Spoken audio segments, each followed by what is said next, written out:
One factor is that government consumption has been reduced, and due to this, the pressure of the Afghani is less.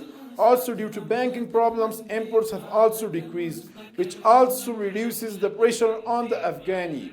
Despite this, it's necessary to identify the factors that play a role in the depreciation of the Afghani. One of the main tasks of the Afghanistan Bank is inflation management and price stability of goods and services. And exchange rate stability is important to achieve this objective. Until now, the value of Afghani was kept constant through the foreign currency exchange auction process. The dollar auction process reduced due to the lack of dollars, which cannot meet the needs of the market, due to which the stability of the prices and the exchange rate is suddenly destabilized.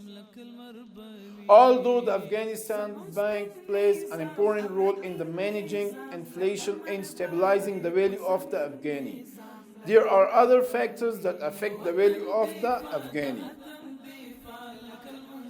High supply and low demand put pressure on the value of the Afghani in the past 20 years, and now that there is no foreign aid, the pressure on the Afghani has increased.